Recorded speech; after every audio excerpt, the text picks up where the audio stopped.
Today, Dr. Walensky will provide an update on the state of the pandemic. Dr. Fauci will highlight the latest science, and Dr. Murthy will share an update on our efforts to strengthen confidence in the vaccines. First, I want to start by recapping what we've accomplished in the first 100 days through our whole of government response that is treating the battle against the virus like the war that it is. We beat the president's aggressive goal of 200 million shots in his first 100 days, delivering more than 220 million shots in arms. 220 million shots in 100 days. That's a level of vaccinations no one expected us to reach this quickly. By the end of May, we'll have enough vaccine supply for every adult American. In fact, just this week, we shipped our 300 millionth dose to states, tribes, territories, and federal channels. 300 million doses shipped, an important marker of progress. Thanks to our accelerated vaccination program, we are far ahead of where anyone thought we would be in our war against the virus. Everyone 16 and over is eligible.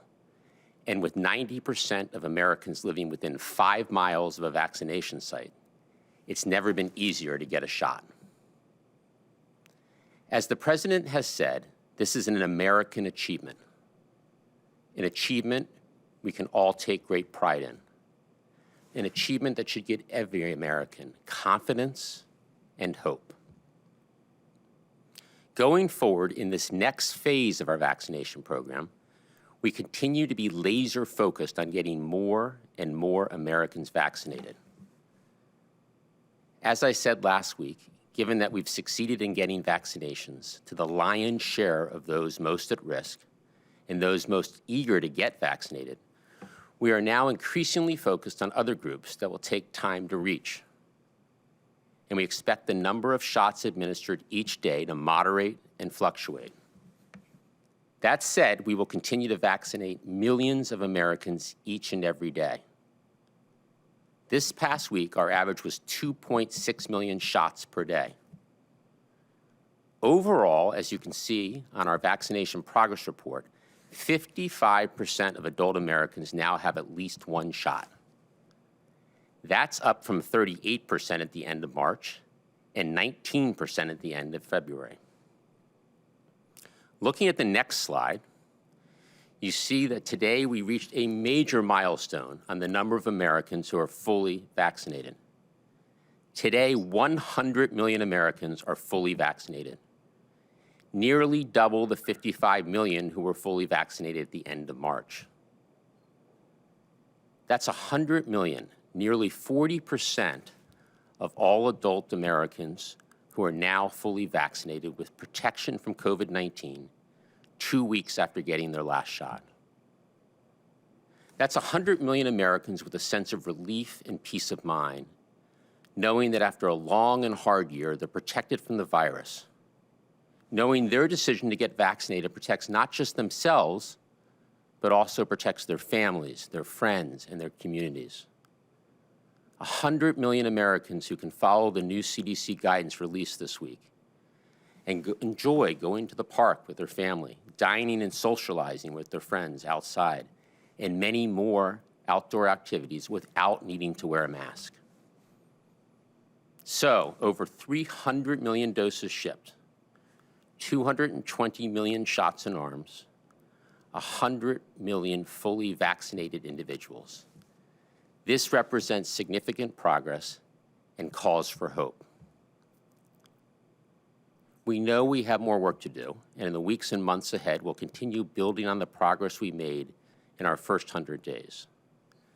As I laid out last week, in this next phase of our vaccination program, with everyone 16 and over eligible, we will focus on vaccinating millions of Americans each and every day, continuing to improve access and making it even easier for everyone to get vaccinated, strengthening confidence in the vaccine by getting Americans facts and answering their questions, and ensuring equity is at the center of everything we do so we can reach everyone in our response.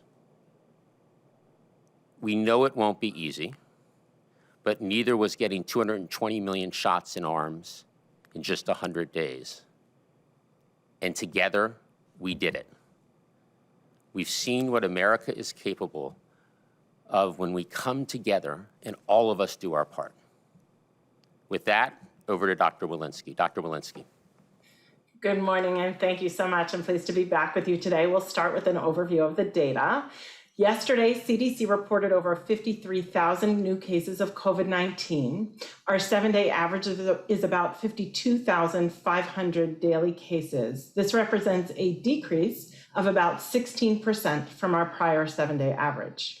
The 7-day average of hospital admissions is just over 5,050, again, a positive sign with a decrease of almost 10% from our previous 7 days. And the 7-day average of daily deaths has also declined to 628 per day, a decrease of about 8%. In addition to these positive trends, I'd like to share with you another exciting piece of news about vaccines. Earlier this week, CDC released a study examining the real-world effectiveness of the Pfizer and Moderna COVID-19 vaccines. This study looked at hospitalization rates among people over the age of 65 and found that fully vaccinated seniors were 94% less likely to be hospitalized with COVID-19 than were those who were unvaccinated. Importantly, this study was done in a high-risk population, those over 65, who have endured a tremendous burden during this pandemic. This is yet another piece of great news that our vaccines are working to prevent severe disease. I'd also like to take a look back on the last 100 days of work we've done to closely monitor COVID-19 variants. As we know, the more virus and viral replication, the virus has more chances to mutate, and this means additional opportunities for variants to evolve. This is why we often describe our vaccine efforts here in the United States as a race against the virus. How quickly can we vaccinate Americans to prevent further spread of the virus and the potential for new and more concerning variants to emerge? Genomic sequencing is a laboratory method that identifies mutations or changes in the virus that contribute to the emergence of new variants. Taken together, genomic sequencing of many virus samples allows us to understand the prevalence of variants in circulation. Over the past 100 days, CDC has dramatically built up our domestic genomic surveillance platforms to improve our visibility of circulating variants. Since January, CDC has increased the nation's sequencing output 75-fold. On January 25th, CDC ramped up the National SARS-CoV-2 Strain Surveillance System, or NS3, to begin requesting 750 specimens weekly from 64 public health jurisdictions for sequencing, virus isolation, and characterization. In addition, CDC awarded multiple sequencing contracts to rapidly increase the number of specimens sequenced per week, going from 6,000 per week in January to more than 22,000 per week in April. Combined with the sequencing efforts of state and local public health laboratories, as well as our collaborations with academic institutions, the United States is now sequencing nearly 8% of the approximately 450,000 COVID-19 cases weekly. With our current capacity and our cases across the nation coming down, we are on our way to sequencing even higher percentage of cases, which I consider a tremendous accomplishment. CDC has made significant strides to make our genomic surveillance data more accessible to the public through an interactive dashboard on our COVID data tracker website. This site is updated weekly with the prevalence of SARS-CoV-2 variants at the national, regional, and state levels.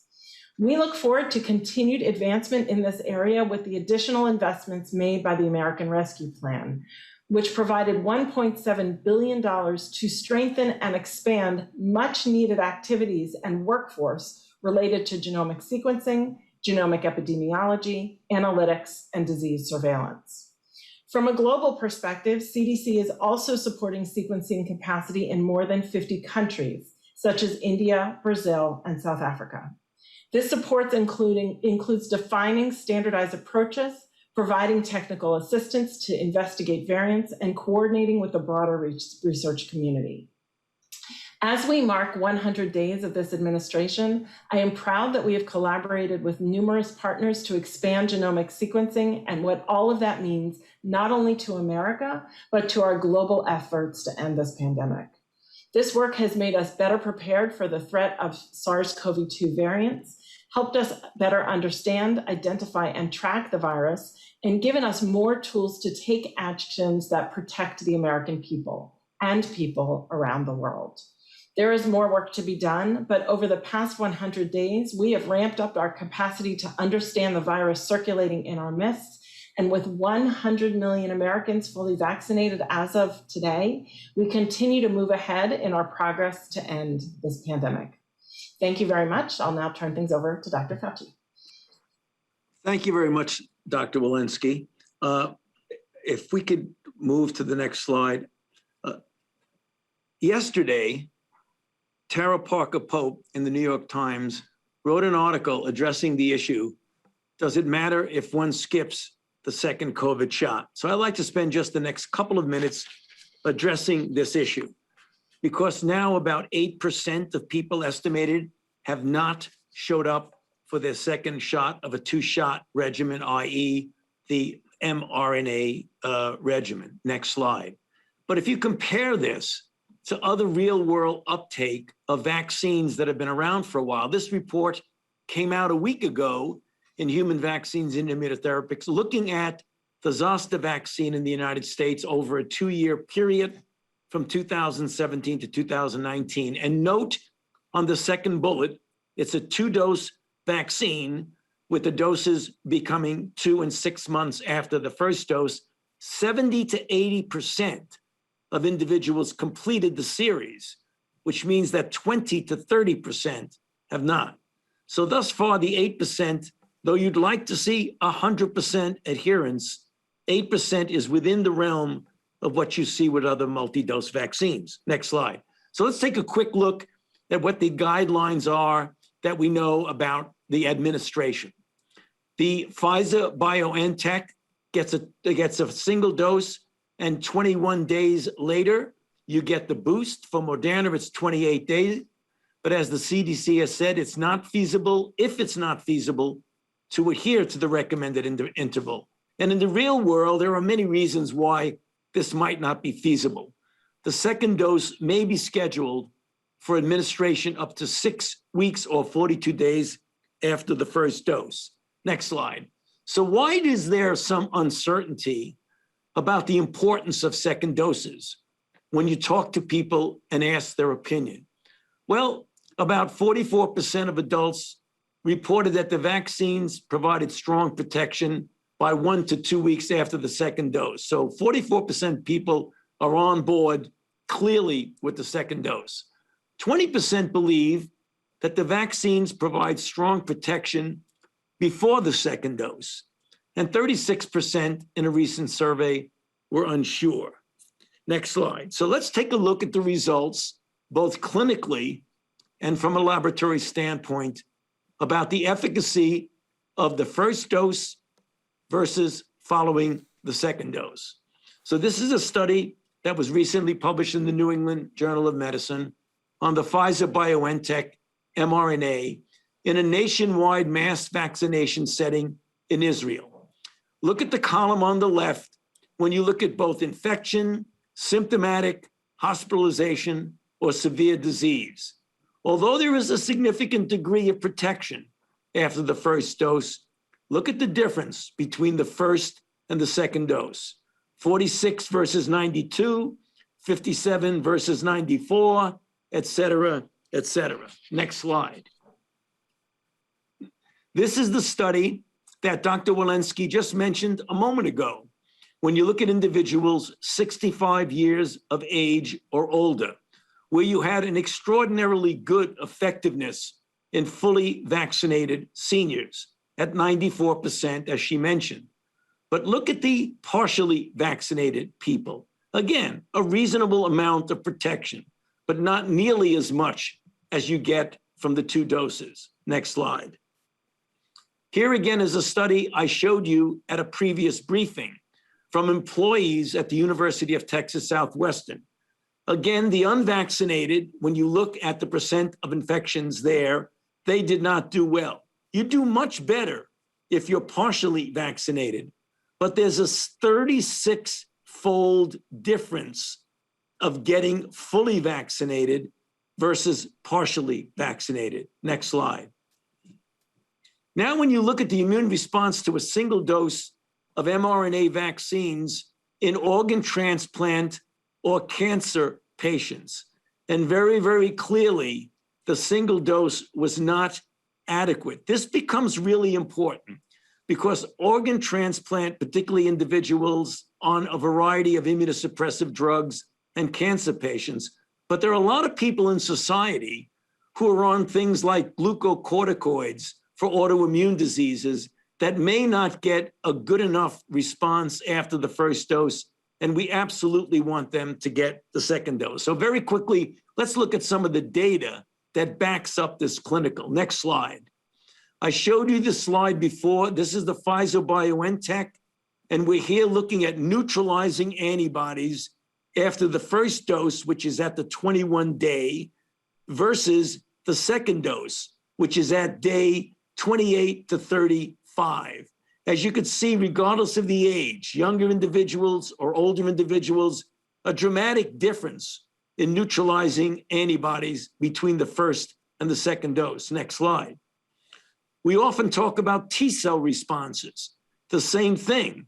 If you look at after the first dose, namely at day 29 on the Th1 responses to the spike protein, and you look at the responses at day 29 versus day 43, which is after the second dose, yet again, another important difference.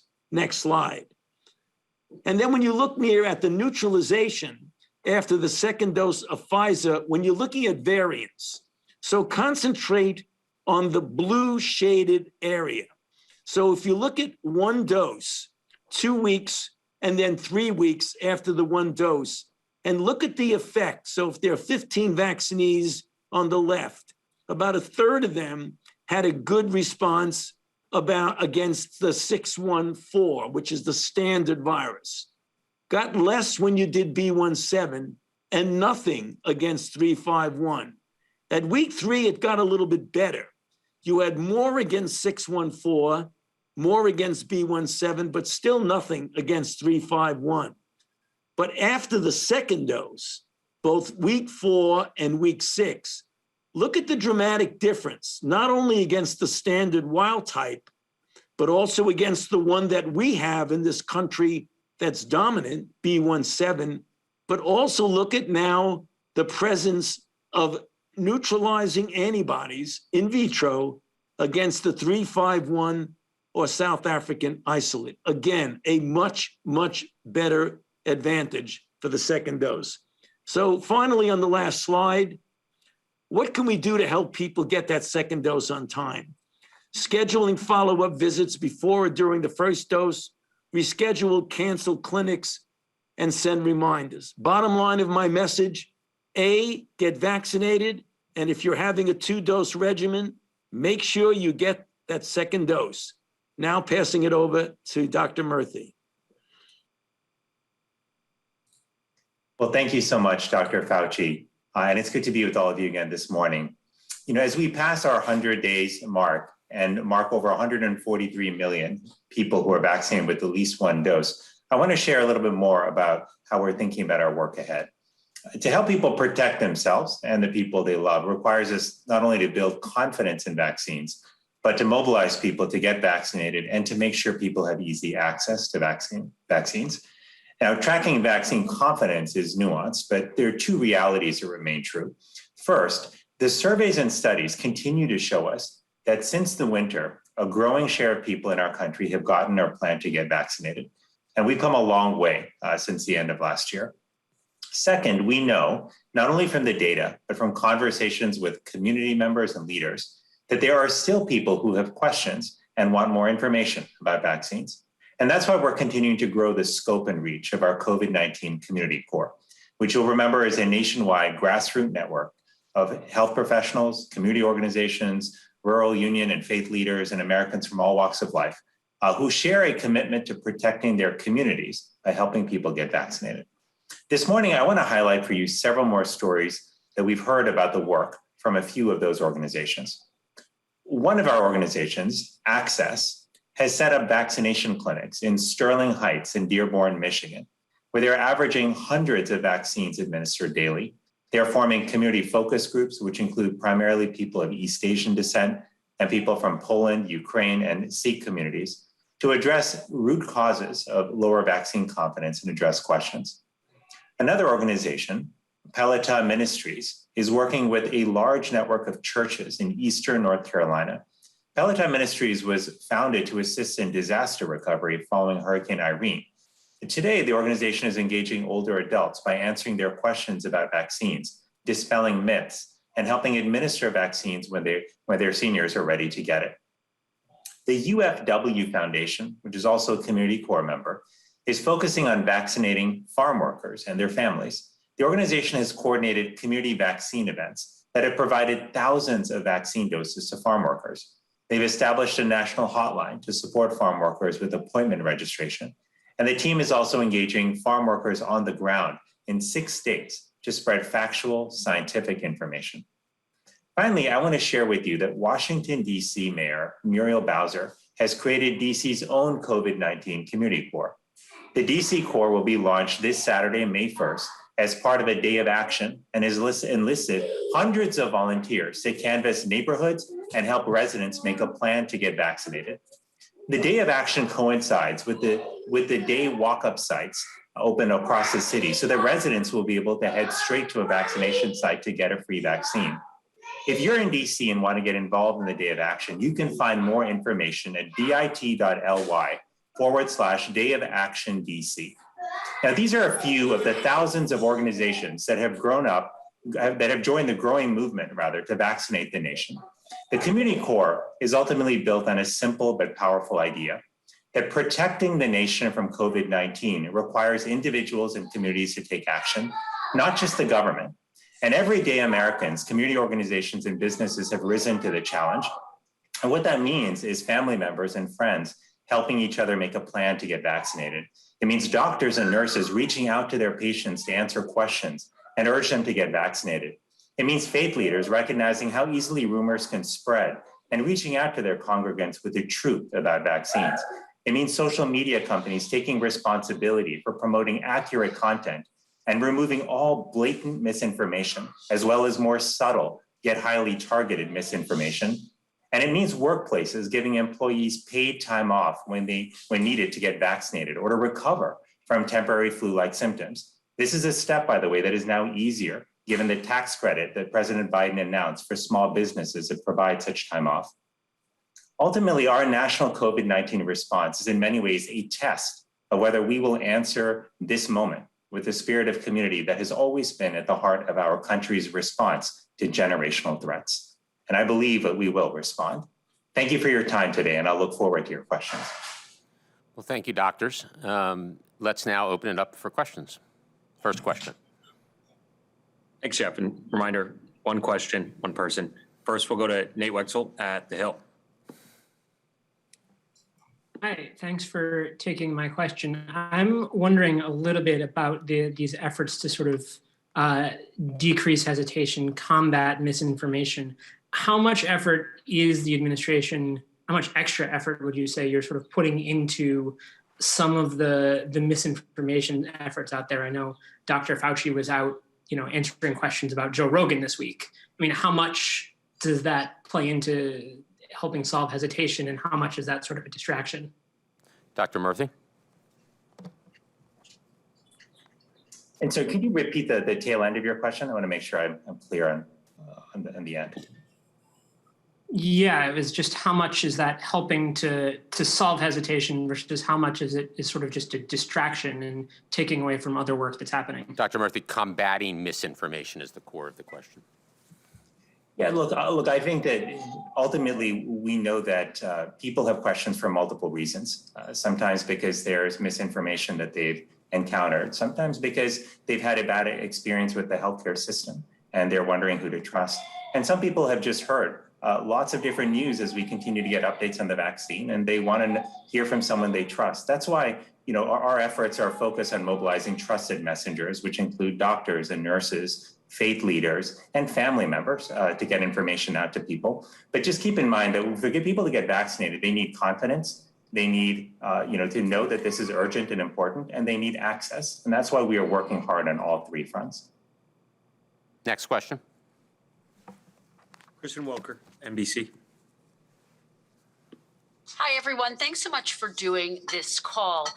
My big picture question is, to what extent are you concerned that people are loosening restrictions too quickly? Clearly, there have been significant gains. I'm thinking about specifically New York announcing that it's reopening July 1st. Is that too soon, or is that right on time? I'm also thinking about the images we saw last night with the NFL draft, hundreds of people in close quarters. I know they'd been vaccinated and tested, but was that safe? Is that too many people? Well, let me start, and then Dr. Walensky or Dr. Fauci, if you want to add anything here. You know, I think situations clearly vary by state.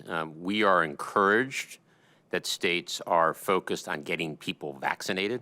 That's the most important area of focus, as we all know that vaccinations and getting as many Americans vaccinated as efficiently and equitably as possible is our path to returning to a more normal lifestyle. Dr. Walensky or Dr. Fauci, anything to add here? I don't have that much to add. I will just say that, we're focused on getting people vaccinated and decreasing the case rates. If we can continue at this pace, case rates are coming down, vaccinations going up, then I think July 1 would be a reasonable target. Okay, next question. Yamiche Alcindor at PBS. Thanks so much for taking my question. I'm wondering about the dwindling demand for vaccines. We're seeing some of that according to local reporting in California and in Ohio. How close are we to hitting a vaccine plateau? What would that even look like? And what's the strategy if we do start to hit a vaccine plateau? So, as I said, we're giving millions of shots per day. And as a result, you saw the data that we've already delivered at least one shot to 55% of adult Americans. And then today's major milestone of 100 million adult Americans fully vaccinated. It's not unexpected as we enter this next phase that there will be a more of a balance between supply and demand. And that makes it even more important that we make it easier for people to get vaccinated, that we continue, as Dr. Murthy talked about, to build vaccine confidence and ensure equity. I think what is unexpected is how fast we've gotten here. We know this next phase won't be easy, but neither was getting to 220 million shots in arms in the first 100 days. And I think it's why the infrastructure that we've built, having enough supply, enough places for people to get vaccinated, enough vaccinators in the field is so important as we build on those efforts of having 75,000 sites where people can get vaccinated and thousands of vaccinators now online, 90% of Americans within 5 miles. So this next phase is very focused on making it even easier, continuing to build vaccine confidence, and ensuring equity for all Americans. Next question. I'm sorry. Jeff, can I just add one piece Please. Also, which is, completely agree with what Jeff said. And, I don't think it's a surprise, that, we knew that, it wasn't going to be easy to vaccinate the entire country. And as obstacles come up, though, we continue to work together with communities to knock them down. But I also want to be very clear that at this point, that the effort to vaccinate America, to protect our nation from COVID-19, is a collaborative effort. Like, we need certainly the government to take action, but we know that we can't get there also to fully protecting our country until individuals and communities and community organizations and businesses are all working together hand in hand to make that vaccination effort possible. And many already are stepping up. But this is one of these all hands on deck moments when each of us needs to look around in our communities, in our families, in our circle of friends, and ask people if they have a plan to get vaccinated. And if they don't have a plan, we need to ask them, do they need information, help them get information, if they need help making an appointment. You need to help them make an appointment. It's only by stepping up, all of us, in our own roles in society, that we're going to ultimately protect the country. And the government should make it as easy as possible, which is why we're so focused on access, getting accurate information out there. But again, this is an all hands on deck effort where we've all got to chip in. Well said, Dr. Murphy. Next question. Rachel Rubin, Politico. Hi, I just wanted to drill down a little bit more into that. So we are seeing a growing gap in vaccine rates, both between states and within states, where certain communities and counties still have fewer than 20% of their population vaccinated. You guys have talked about the community core, but what new actions is the White House taking to kind of address this growing gap? And specifically, how is the strategy evolving here? Why don't I go first, and then Dr. Murphy, if you want to add on here. In this next phase, we're making it even easier for people to get vaccinated, partnering with doctors' offices where people are accustomed to getting vaccinations. And 90% of doctors have gotten at least their first dose of vaccine, and people locally trust and look to their doctors and nurses and other healthcare providers, helping get workers paid time off, as Dr. Murphy talked about, the action the president took last week to make sure that small businesses have tax credits to allow employees to have time off to both get vaccinated and to recover if need be. Setting up walk-up sites so that you can have a certain number of people each day with no appointment show up and just get vaccinated, making it increasingly convenient. Dr. Murphy, you might want to expand in terms of new confidence efforts that you're helping to lead here.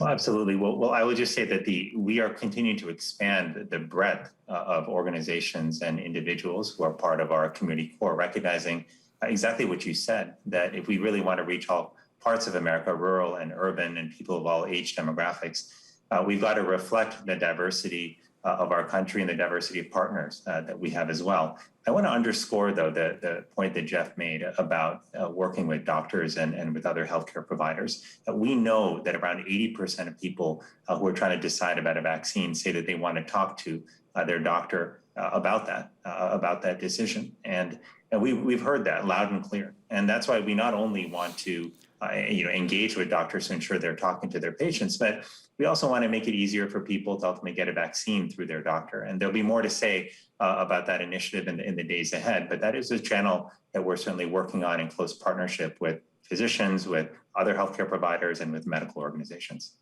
Good. Next question. Jeremy Diamond, CNN. Hey guys, thanks very much. So more than a dozen countries have either banned or restricted travel from India at this point. Why hasn't the president taken any of those steps so far? And is the administration currently considering a ban on travel from India? And then secondly, I'm just wondering, this morning we saw the First Lady outdoors wearing a mask, even though she's vaccinated. The president yesterday said he would need to wear a mask if he was sitting close to someone indoors, even if they're both vaccinated, which goes against CDC guidance. And so given that the president focused on modeling the best public health advice when masks were required, why isn't he doing more to show the country what you can do once you are vaccinated? Thanks. So in terms of travel from India, we remain in very close contact with our foreign counterparts and are continuously monitoring the situation. Our current inbound travel precautions and mandatory testing before travel, the quarantine for unvaccinated individuals, and the retesting during that quarantine period, those are all in place for all international travel and have been effective. Getting Americans vaccinated is the most effective tool that we have against COVID, and we'll continue to follow the CDC science-based guidance on travel and other matters. Dr. Belinsky, I don't know if you have anything to add here.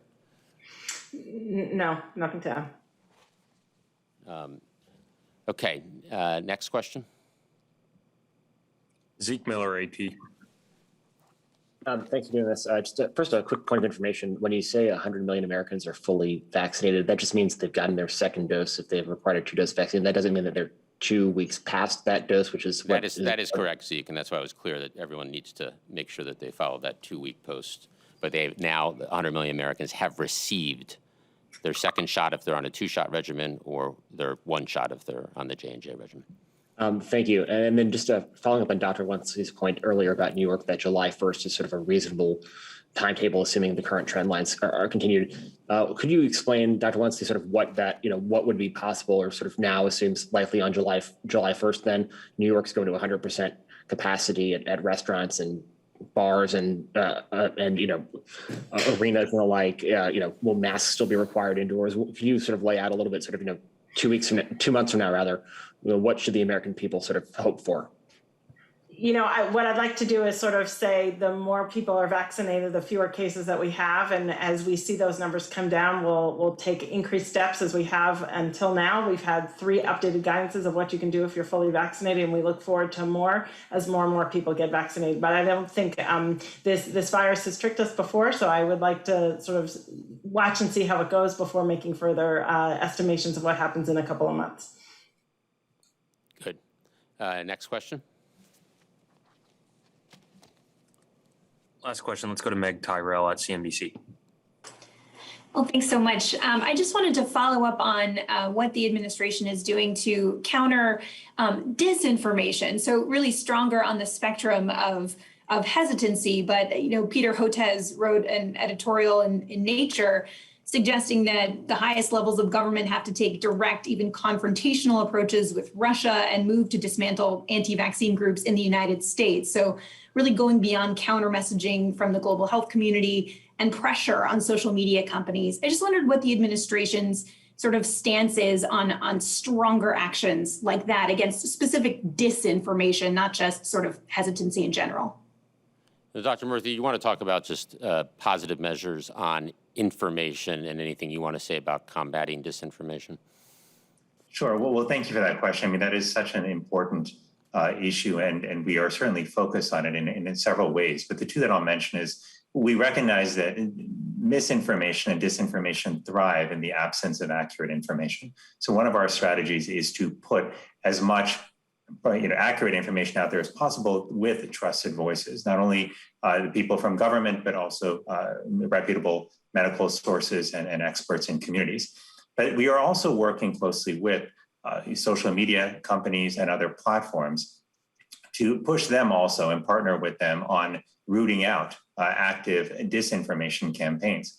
I said at the top of this presser that it is all of our responsibilities to step up and to help address this crisis and get people vaccinated. And I specifically mentioned that we need social media companies and platforms to not only put out accurate information, but to root out both blatant and subtle disinformation that's on their sites. I think that they have work to do. We are certainly here to partner with them to get the job done. But clearly, we still have way too much disinformation spreading on those sites, and it presents a clear and present danger, I believe, to people who need to be protected from COVID and who could potentially get vaccinated.